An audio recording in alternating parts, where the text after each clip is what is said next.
Assalamualaikum warahmatullahi wabarakatuh. Waalaikumsalam warahmatullahi wabarakatuh.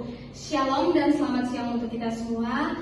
Pertama-tama kita patut mengucap syukur kepada Tuhan Yang Maha Esa karena kita masih diberikan nafas kehidupan dan kesehatan sehingga kita dapat berkumpul di tempat ini, di mana kita akan melakukan penyuluhan mengenai perilaku hidup bersih dan sehat. Sebelumnya perkenalkan kami dari mahasiswa UHB, terkhususnya Prodi D4 Keperawatan Anestesiologi. Perkenalkan, nama saya Blandina Fitriani Aurelia Ina selaku moderator. Saya Audrey Syokirisa selaku pemateri 1. Saya Audia Putri dari Sektor Materi 2. Saya Anissa Wahyu Ramadhani sebagai notulen. Saya Wisma Diansa sebagai operator. Sudah diperkenalkan ya. Jadi pada hari ini kami dari mahasiswa UHB akan mengangkat tema mengenai perilaku hidup bersih dan sehat, di mana nanti kita akan menjelaskan tentang apa sih itu PHBS dan apa sih cara pencegahan dan akibat dari kita tidak melakukan cara hidup bersih dan sehat. Selanjutnya kita akan masuk ke dalam materi. Untuk tidak menunda-nunda waktu, saya persilakan kepada kedua pemateri untuk memberikan penjelasan mengenai perilaku hidup bersih dan sehat. Kepada keduanya saya persilakan. Sebelumnya silakan dibagikan linknya. Selamat siang semuanya.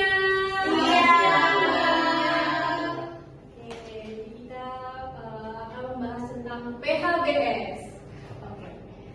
PHBS adalah perilaku yang dipraktikkan sebagai bentuk kesadaran dan perilaku pembelajaran yang menjadikan seseorang atau keluarga dapat menolong diri sendiri di bidang kesehatan dan berperan aktif dalam mewujudkan kesehatan masyarakat. Adapun manfaatnya, manfaat PHBS adalah secara umum adalah meningkatkan kesadaran masyarakat untuk mau menjalankan hidup bersih dan sehat. Hal tersebut agar masyarakat bisa mencegah, menanggulangi masalah kesehatan. Selain itu, dengan menerapkan PHBS, masyarakat mampu menciptakan lingkungan yang sehat dan meningkatkan kualitas hidup. Masyarakat PHBS di masyarakat adalah masyarakat yang mampu menciptakan lingkungan yang sehat, mencegah penyebaran penyakit, masyarakat memanfaatkan pelayanan fasilitas kesehatan dan mampu mengembangkan kesehatan yang bersumber dari masyarakat. Tempat penerapan PHBS. Dan ada berbagai macam tempat untuk PHBS, seperti di rumah tangga, di sekolah, di tempat kerja, di tempat umum, di tempat kesehatan. Sikap dan perilaku menerapkan PHBS. Ada mencuci tangan, mengonsumsi makanan bergizi yang seimbang, melakukan aktivitas fisik, seperti olahraga, ada tidak merokok, minum air putih yang sehat, dan menggunakan jamban yang sehat, mengolah sampah dengan benar, mencegah gigitan nyamuk, dan melakukan pemeriksaan kesehatan secara berkala.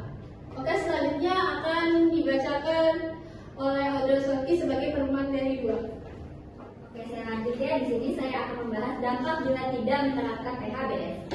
Seperti tidak mencuci tangan dengan sabun dan air mengalir, lupakan mulut saat batuk atau bersin, dan tidak menggunakan jamban yang bersih, meningkatkan resiko penyakit menular seperti diare dan kolera, tifoid, dan infeksi saluran pernapasan atas.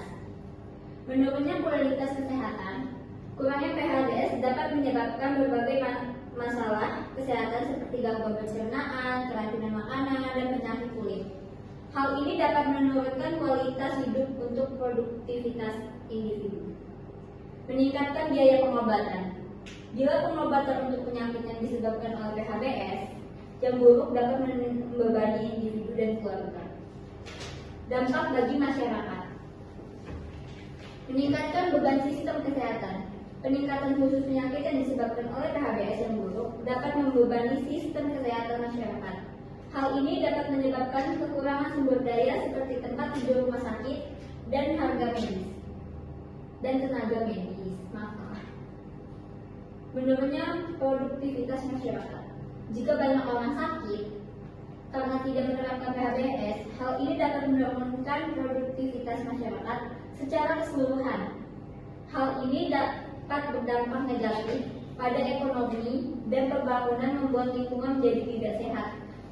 Pengurangan PHBS dapat menyebabkan pencemaran lingkungan seperti pencemaran air dan tanah. Hal ini dapat membahayakan kesehatan masyarakat dan mengganggu keseimbangan ekosistem. Oke, sekian. Oke, mungkin itu saja yang dapat kami jelaskan mengenai perilaku hidup bersih dan sehat. Pada saat ini kami akan membuka sesi tanya jawab mengenai PHBS. Sebelumnya, di sini apakah ada yang ingin bertanya, Bapak Ibu sekalian? Yang ingin bertanya, saya persilakan waktu seluas-luasnya. Saya Mbak, Silakan Mbak. Kalian seperti apa ya? sebelumnya kan sudah dijelaskan dampak PHBS terhadap masyarakat. Nah, saya ingin bertanya apa saja sih dampak dari tidak menerapkan PHBS terhadap individu? Oke, makasih ya Mbak untuk pertanyaannya. Mungkin jadi di sini pertanyaannya mengenai apa dampak tidak menerapkan PHBS terhadap lebih spesifiknya individu ya. Oke, mungkin akan dijawab oleh pemateri. Kepada saudari Audi, saya persilakan.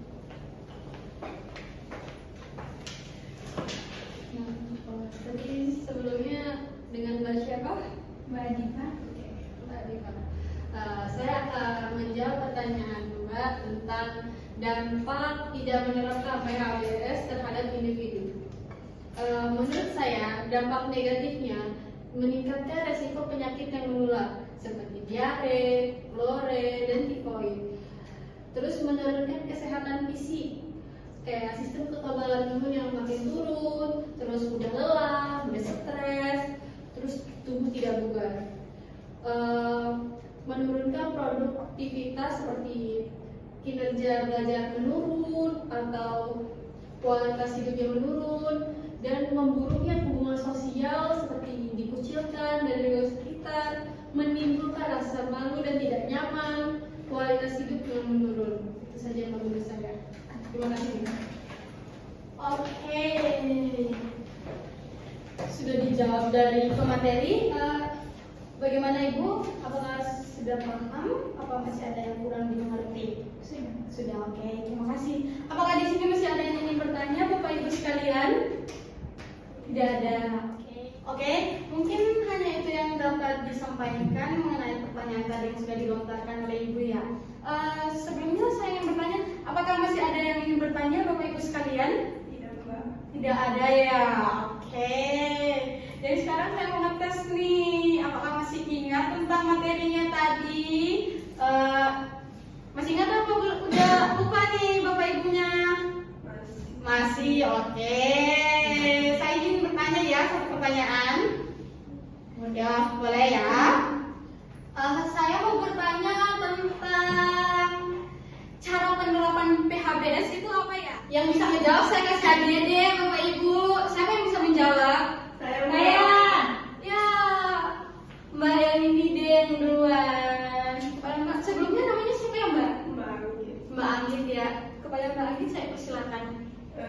Pertanyaan tadi bagaimana cara penerapan PHBS ya? Cara penerapan PHBS itu satu, mencuci tangan dengan sabun dan air mengalir, dua, mengkonsumsi makanan bergizi seimbang, tiga, melakukan aktivitas fisik, empat, tidak merokok, lima, minum air putih yang cukup, enam, menggunakan jamban sehat, tujuh, mengelola sampah dengan benar, 8, mencegah gigitan nyamuk, dan 9, melakukan pemeriksaan kesehatan secara berkala. Wow, kita beri tepuk tangan. Ya, betul sekali jawabannya, sangat tepat sampai tidak ada kurang satu pun ya Mbak ya. Sangat memperhatikan. Terima kasih Mbak untuk jawabannya. Sebentar hadiahnya bisa diambil ya ke panitia. Oke, sebelumnya apakah masih ada yang ingin bertanya? Sudah tidak ada ya. Apakah Bapak Ibu sudah paham terhadap materi yang dipaparkan? Paham. Oke. Kepada teman-teman sekalian, mungkin saya bisa undang untuk maju ke depan.